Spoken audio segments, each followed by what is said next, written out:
ஸ்ரீவில்லிபுத்தூரில் கோயிலில் ஆபாச நடனமாடிய அர்ச்சகர்கள் தமிழ்நாடு அரசு அனைத்து சாதியினரும் அர்ச்சகராகலாம் என்ற திட்டத்தின் மூலம் வந்தவர்கள் என்பதை தமிழ்நாடு அரசு மறுத்துள்ளது. இந்நிலையில் சமூக வலைதளங்களில் பரவும் வதந்தி தகவல் தொடர்பாக அர்ச்சகர் பயிற்சி பெற்ற மாணவர்கள் டிஜிபி அலுவலகத்தில் புகார் அளித்திருக்கிறார்கள்.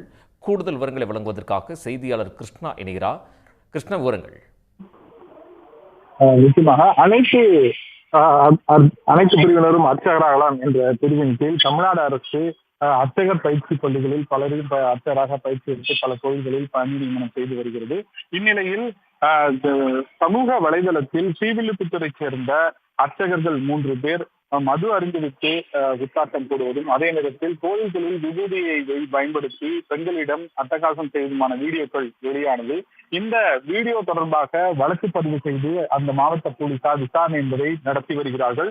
குறிப்பாக இந்த அர்ச்சகர்கள் யாரும் தமிழ்நாடு அரசு பயிற்சி பள்ளியில் படிக்காதவர்கள் என அரசு தரப்பிலிருந்து விளக்கம் அளித்திருந்தாலும், சமூக வலைதளத்தில் RSS பாஜக அமைப்பை சேர்ந்தவர்களும், அதே நேரத்தில் பல்வேறு தனியார் ஆன்லைன் ஊடகங்களும் பொய்யான பிரச்சாரத்தை மேற்கொள்வதாக அர்ச்சகர் பயிற்சி பெற்ற மாணவர்கள் சங்கத்தை சேர்ந்த தலைவர் அரங்கநாதன் என்பவர் தற்போது தமிழக டிஜிபி அலுவலகத்தில் புகார் அளிக்க வந்திருக்கிறார். குறிப்பாக அனைவரும் அர்ச்சகராகலாம், அனைத்து ஜாதியினரும் அர்ச்சகராகலாம் இந்த உயர்ந்த எண்ணத்தில் இந்த பயிற்சி பள்ளியை நடத்தி நடவடிக்கை எடுத்து வரும் அரசின் இந்த திட்டத்திற்கு எதிர்ப்பு தெரிவிக்கும் வகையிலும் பழி சுமத்தும் வகையிலும் இது போன்று பொய்யான பிரச்சாரத்தை அவர்கள் பரப்பி வருவதாக பாஜக மற்றும் RSS அமைப்பை சேர்ந்தவர்கள் தொடர்பாகவும் அவர்கள் சமூக வலைதளத்தில் பதிவிட்ட அந்த கருத்துக்களையும் ஆதாரங்களாக கொடுத்து தற்போது தமிழக டிஜிபி அலுவலகத்தில் புகார் அளித்து வருகிறார்கள்.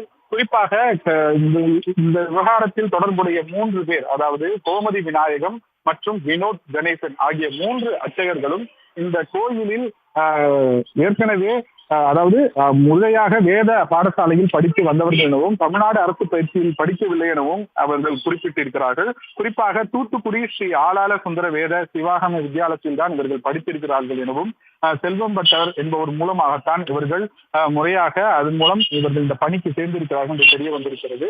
ஆனால் இந்த விவகாரத்தை திசை திருப்பி அனைத்து ஜாதியினரும் அர்ச்சகராகலாம் என்ற அந்த திட்டத்தை அவமதிக்கும் வகையிலும், அவர் குறிப்பிட்ட பிரிவினரை சேர்ந்தவர்கள் மட்டுமே அர்ச்சகராகும் என்ற நோக்கத்தை பரப்பும் வகையிலும் பாஜகவினரும் RSS சேர்ந்தவர்களும் அவற்றை சேர்ந்த கட்சியின் உறுப்பினர்கள் சமூக வலைதளத்தில் பொய்யாக பிரச்சாரம் செய்வதை தடுத்து நிறுத்த வேண்டும் எனவும், அவர்கள் மீது கடுமையாக நடவடிக்கை எடுக்க வேண்டும் எனவும் தற்போது தமிழ்நாடு அர்ச்சக பயிற்சி பெற்ற மாணவர்கள் சங்கத்தின் தலைவர் அரங்கநாதன் இந்த புகாரை தமிழக டிஜிபி அலுவலகத்தில் தெரிவித்திருக்கிறார்.